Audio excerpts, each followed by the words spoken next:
I know this seems like a pretty straightforward question.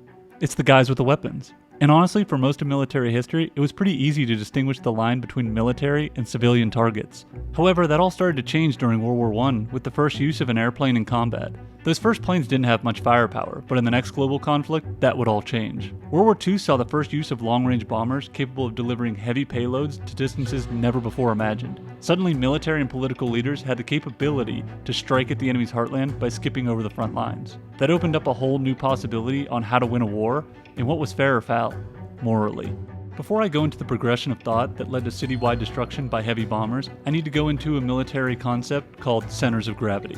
Understanding what the enemy's centers of gravity are is pivotal in approaching any conflict. Essentially, centers of gravity are the key elements an opposing force derives its power from. Let's use the Gulf War as an example.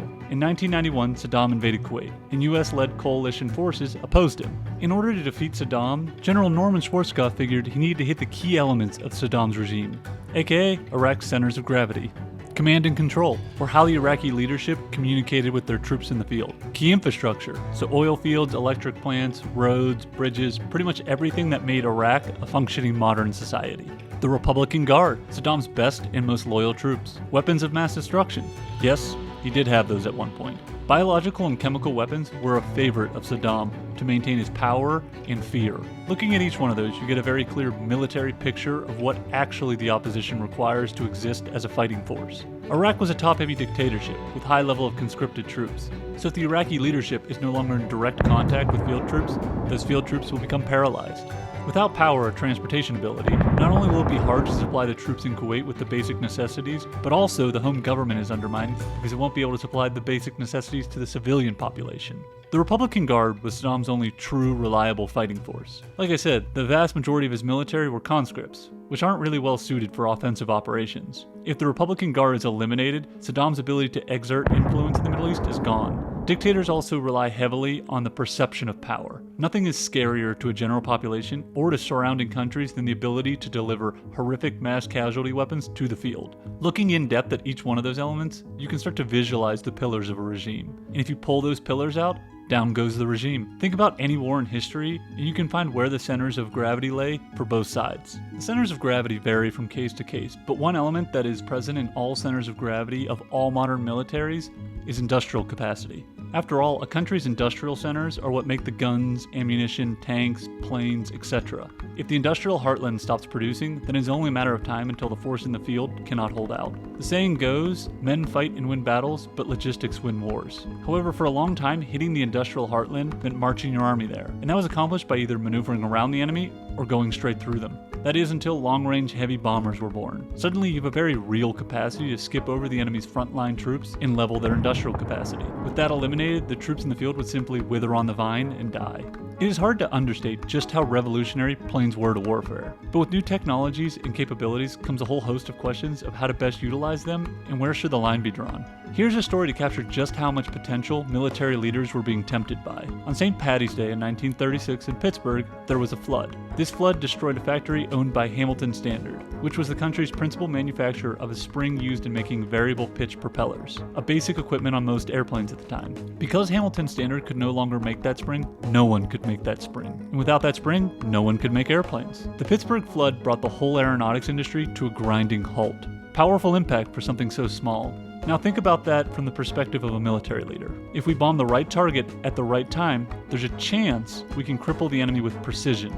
All you need to do is find the right target. However, that new temptation leads directly into a gray area. Trying to bomb the enemy's key industrial sector will inevitably lead to targeting of enemy industrial workers, who have to operate out of those factories. Is it just in the rules of war to target buildings you know will have civilian workers inside? A quick counter might be to just bomb at night, but the problem with night bombing is pretty simple. It's hard to hit what you cannot see. For example, the British were big proponents of night bombing, but instead of trying to aim for targets, they did what is called area bombing, where you create a box grid on a map and just level everything in the square. Not exactly ideal if you're trying to lower collateral damage. Bombing during the day and aiming for key industrial buildings is the only way to attempt to not cause unnecessary damage. Obviously, daytime is when workers are at the factory, so if you hit what you aim at, they are going to die. So that brings us back to the question, is it just in the rules of war to target something you know civilians are inside of? Military and political leaders are able to legitimize this targeting because the thought process goes that those civilians were actively engaged in the war effort. That tank or that gun or that bomb being made was going to be used against Allied troops, so it's justifiable to eliminate it before it gets into the field. Essentially, an industrial worker waives his right to be a non-combatant once he steps into an area that is a war focus. That all makes sense. But with that legitimization comes another issue. What about targets that serve a cross purpose? I'm talking about things like roads, bridges, power plants, food distribution centers, what have you. Those are used to aid the military in the field, but also they are used to support the civilian population at home. And generally, those places are where civilians tend to be. This one's a bit easier to justify since the arts of blockades and sieges have been a formal part of war for centuries. In the end, that's all those are. Cutting off an enemy population center from access to basic necessities until they can no longer resist. And by targeting roads or bridges or power plants, you're aiming to hurt the military and the field's ability to operate. You're not specifically trying to kill or maim civilians. Collateral damage is just an unfortunate result. New weapons means new possibilities at ending wars before they drag on. A key thing to keep in mind is that the leaders of World War II all had distinct memories of the stalemate that was World War I, and wanted nothing more than to avoid those brutal death tolls for inconclusive gains. Bombing industrial centers to hurt the enemy's ability to make war is a very logical solution. However, logic has a funny way of flowing beyond control. It's useful to imagine just how terrifying the Nazi war machine was. They took over all of Europe, had North Africa, and were deep into Russia. They seemed invincible. At the same time, Japan was in control of most of the Pacific. The only way to win against these twin threats is to fight in a manner no other war has been fought, utilizing every weapon at your disposal. Planes are one of those weapons, and there is no precedent in war on what limits should be placed on them. After all, the way limits in war are discovered is by using said weapons, seeing the effects, and then realizing, oh shit, we shouldn't do that again. So now back to the logic strand. You've already justified bombing civilians who work in industrial centers. What else gives a state its power? What, at the most fundamental level, does a state need to execute a war that is even more important than war material? A willing population. With the rise of democracies and the decline of monarchies came something new in war, public support. No longer could states just wage a war for whatever vain reason of the leader. Consent to the governed was needed. Or, revolution followed.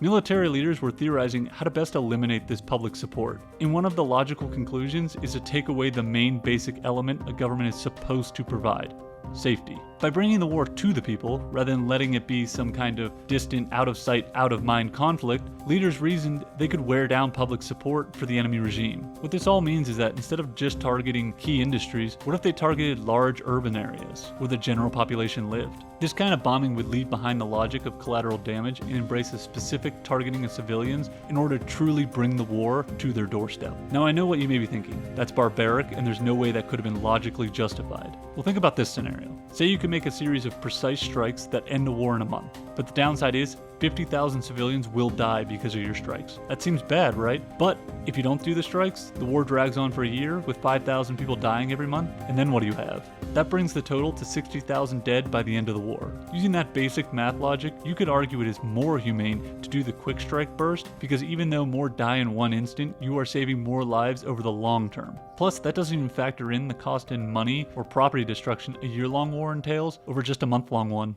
Okay, let's wrap up all of this theoretical shit. Now the counter you could make to that strategy is that strategic bombing was a failure in its intended goal, i.e. to bomb an enemy so completely that bombing alone ends the war. Strategic bombing definitely did make it more difficult for the Axis powers to operate, and it did help aid the Allies' eventual victory, but strong arguments have been made that the results did not justify the loss of morality which comes with bombing civilian centers. Another piece of context on that. Like I said, military leaders during World War II did not know what the results were going to be. Everything with planes and warfare was purely theoretical at that point, and they genuinely did believe that planes were the key to shortening the war. And if the war is shortened, in the grand scheme of things, they would be saving lives. All of this perspective into what is or isn't a legitimate military target wasn't just some exercise to find out whether the decisions of those military leaders were right or wrong. Instead, it is an exercise to showcase that some questions that are seemingly straightforward can become much more complicated with context.